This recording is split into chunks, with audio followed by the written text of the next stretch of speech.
Hello everyone, welcome back to commerce talkies network. आज की इस वीडियो में हम ये वाला डिटेल में क्वेश्चन डिस्कस करने वाले हैं। पहले इस इंफॉर्मेशन को रीड करके अपनी इंफॉर्मेशन हम नोट डाउन कर लेते हैं, देन स्टेप बाय स्टेप हम क्वेश्चन सॉल्व करेंगे। 2024 का प्रीवियस ईयर क्वेश्चन है, सीबीएसई बोर्ड में पूछा गया था। मुरारी लिमिटेड ने एप्लीकेशंस इनवाइट किए हैं 80,000 की। तो सबसे पहले हम अपनी छोटी वाली टेबल बना लेते हैं जिसमें हम अप्लाइड एंड अलॉटेड दोनों वर्ड्स हम लिखेंगे।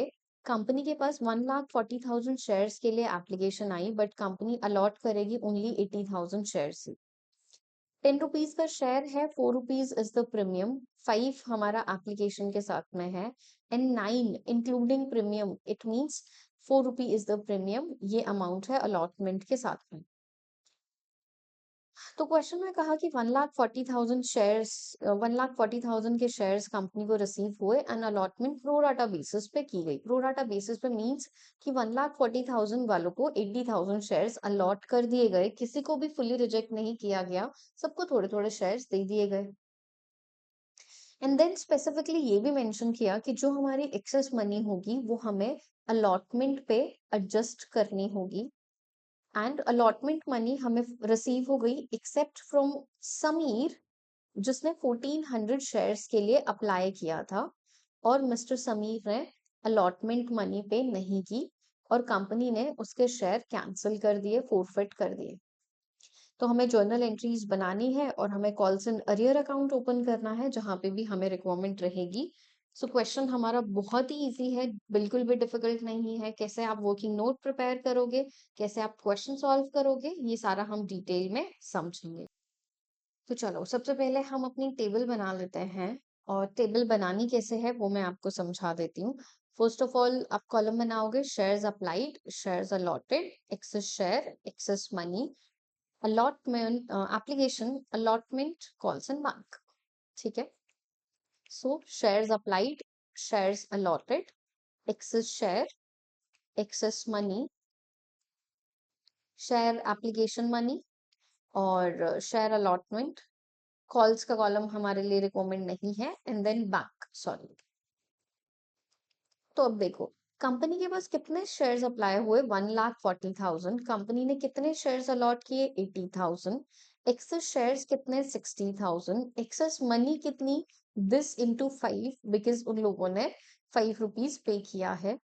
एप्लीकेशन पे एक्चुअल मनी कितना बनेगा, 1,40,000 अप्लाइड थे बट हमें अलॉटेड देखना है, तो यहाँ पे हम एक्चुअल एप्लीकेशन मनी भी बोल सकते हैं। सो 80,000 इंटू 5, एक्चुअल एप्लीकेशन मनी होना चाहिए 4 लाख। अब शेयर अलॉटमेंट पे देखो, अब क्वेश्चन में क्या कहा था कि एक्सेस मनी को we can adjust on allotment. तो अलॉटमेंट पे मनी ड्यू कितना होगी, 80,000 शेयर्स अलॉटेड है इंटू 9, मतलब कि टोटल 7,20,000 की मनी ड्यू होगी। ठीक है। और इसको अगर हम सेग्रीगेट करें 7,20,000 में से, तो वो हम सेग्रीगेशन आगे कर लेंगे। हमारे पास एक्सेस मनी कितनी है, 3 लाख रुपीज।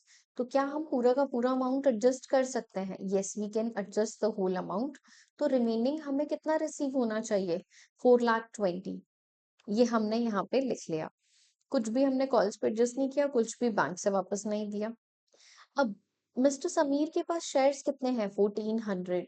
इसके शेयर्स अलॉटेड कितने होंगे, 800। कैसे आई ये वैल्यू, देखो ये वैल्यू कैलकुलेट करने के लिए number of shares allotted divide by number of shares applied into जितने भी जिस पर्टिकुलर पर्सन का हमें कैलकुलेट करना है। तो इस तरीके से हम निकालते हैं कि जो आपको कैलकुलेट करना है, whether it is the allotted और द अप्लाइड, जो कैलकुलेट करना है वो आपको ऊपर न्यूमरेटर में रखना है, and the information which is given related to the shareholder, that thing you will mention in the denominator। Clear. Excess shares कितने, 600। एक्सेस मनी कितनी, इंटू 5, 3,000। और उसकी अलॉटमेंट पे मनी ड्यू कितनी होती, शेयर्स कितने हैं, 800। सो 800 इंटू 9, 7,200। एक्सेस मनी हमने कितना एडजस्ट की, 3,000। इट मीन्स कि शेयर होल्डर ने 4,200 रुपीज पे नहीं किए and that will be the calls in arrear in allotment. तो वो अलॉटमेंट का कॉल्स इन अरियर जब भी आपको कैलकुलेट करना है, if we are adjusting the excess money on allotment, तो पर्टिकुलर शेयर होल्डर का आप इस तरीके से इंफॉर्मेशन फिल करके कैलकुलेट करोगे the amount of calls in arrear. ठीक है, अब हम करते हैं जर्नल एंट्री एंड इजीली हम अपनी एंट्री स्टेप बाय स्टेप सारी कर लेंगे। फर्स्ट एंट्री आपकी क्या बनेगी जब कंपनी को एप्लीकेशन मनी रिसीव होगी। So bank account debit to share application money. कितना अमाउंट रिसीव हुआ, 1,40,000 शेयर्स पे 5 के according. So it mean 7 lakh company को रिसीव हुआ है। नेक्स्ट एंट्री हमारी क्या बनेगी जब आप ये शेयर एप्लीकेशन मनी को शेयर कैपिटल में ट्रांसफर करोगे and then to share allotment because we are adjusting the excess money on allotment. तो हमारे पास 7 लाख है, एक्चुअल एप्लीकेशन मनी कितनी होनी चाहिए, 80 इंटू 5। सो 80,000 शेयर्स हमारे पास हैं and actual application money 5 rupees और हमने एक्सेस मनी कितना एडजस्ट किया वो हम टेबल से चेक करते हैं, that is 3 lakh rupees, right. So 4 lakh share capital and 3 lakh हमारा जो हमने एक्सेस मनी एडजस्ट की वो हमने मेंशन किया। इसके बाद कंपनी शेयर अलॉटमेंट ड्यू करेगी, share allotment account debit to share capital. Share capital में हम एक्चुअल अलॉटमेंट मनी वैल्यू करेंगे add on and then security premium में द अमाउंट ऑफ प्रीमियम जो हमारे पास गिवन है। सो प्रीमियम हमारे पास 4 रुपीज है, right. So 80,000 into 9, 80,000 into 5 and 80,000 into 4, इस तरीके से ये वाली वैल्यू हम फिल करेंगे जब अलॉटमेंट मनी ड्यू कर रहे हैं इस वैल्यू। नाउ नेक्स्ट जब अलॉटमेंट मनी रिसीव करेंगे एंड ये एंट्री हमारे लिए इंपॉर्टेंट है बिकॉज 2 पॉइंट्स का आपको इसमें ध्यान रखना है। So bank account debit, call scenario debit to share allotment. अब वैल्यू देखते हैं, देखो कंपनी कितना डिमांड कर रही थी, 7,20,000। अब 7,20,000 में से ऑलरेडी हमें कितना रिसीव हो चुका है, 3 लाख। इट मीन्स कि अब कितना रिसीव होना चाहिए, 4,20,000। सो 720 में से 3 लाख कंपनी को ऑलरेडी रिसीव हो चुका है तो रिमेनिंग 420 अभी रिसीव करना है। बट द पॉइंट इज कि कॉल्स इन अरियर हमारा कितना है, 4,200। सो 4,200 हम लिखेंगे कॉल्स इन अरियर में। अब देखो कि 4,20,000 हमें रिसीव करना था, 4,200 हम उसमें से माइनस करेंगे तो हमारे पास जो रिमेनिंग वैल्यू होगी दैट विल बी 4,15,800 और कंपनी को अलॉटमेंट इतना मनी रिसीव होगा। ठीक है, डन। अब उसके बाद हमारी जस्ट एक एंट्री और है जब हम शेयर कैंसिल कर रहे हैं।